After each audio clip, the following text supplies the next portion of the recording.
జిల్లా పరిషత్ ఉన్నత పాఠశాల ద్వారపూడిలో విద్యార్థినులకు 6వ తరగతి నుంచి 10వ తరగతి చదువుతున్న విద్యార్థినులకు ఒక ప్రత్యేకమైన డ్రెస్ కోడ్ పెట్టాలి అని అనుకునేటప్పుడు మన గ్రంథాలయ సంస్థల మాజీ చైర్మన్ గారు బొద్దుల నరసింహరావు గారు ముందుకు రావడం జరిగింది. 6th to 10th క్లాస్ చదివే విద్యార్థినులందరికీ కూడా ఒక్కొక్కళ్ళకి 2 కోట్స్ తనే కుట్టించి మొత్తం దానికైనా ఖర్చంతా భరిస్తామని ముందుకు రావడం జరిగింది. ఈ విషయంగా మా పాఠశాల తరఫున విద్యార్థినుల తరఫున నేను సార్కి ప్రత్యేకమైన ధన్యవాదాలు తెలియజేసుకుంటున్నాను. దీనివల్ల విద్యార్థుల్లో డ్రెస్ కోడ్తో పాటు ఒక రకమైన అపీరెన్స్ ఎప్పుడైతే మంచిగా ఉంటుందో స్కూల్కి వెళ్ళాలి అని ఇంకా విషయాలు కొత్తగా నేర్చుకోవాలనే ఉత్సుకత పెంచడానికి ఇది ఉపయోగపడుతుందండి. సార్తో పాటు ఇంకా మరికొంతమంది గ్రామస్తులు కానివ్వండి, యువత కానివ్వండి, మన స్కూల్కి కావాల్సిన చాలా విషయాల్లో వాళ్ళు ప్రోత్సాహం అందించడం కానీ, విద్యార్థుల అవసరాలని గుర్తెరిగి ఎల్లవేళలా మేము అందుబాటులో ఉన్నామని చెప్పడం కానీ జరుగుతోంది.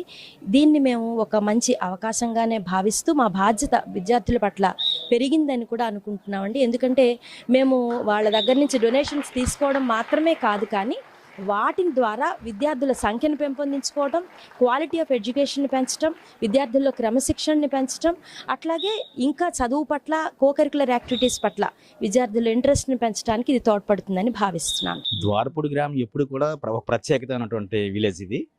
ఎందుకంటే గతంలో 2014-15 సంవత్సరంలో అశోక్ గారిని అడాప్ట్ చేసుకున్న తర్వాత ఈ గ్రామం చాలా అభివృద్ధి చెందింది. అట్లాగే ఈ స్కూల్ మీద కూడా ప్రత్యేకమైన దృష్టి పెట్టి చిట్టుగురువులు అనే కార్యక్రమం ద్వారా ఈ గ్రామం ఒక హైలైట్ అయింది భారతదేశంలోనే.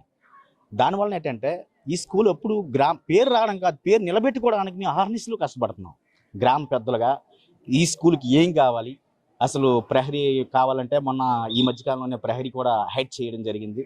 అట్లానే ఈరోజు మరి ఈ దినాన మరి మైక్ సెట్ ఇది కావాలంటే అది కూడా కొనివ్వడం జరిగింది. అలాగే బొద్దుల నరసింహరావు గారి స్కూల్ కోర్స్ కూడా పిల్లలకి అందరికి కూడా ఇవ్వడం జరిగింది.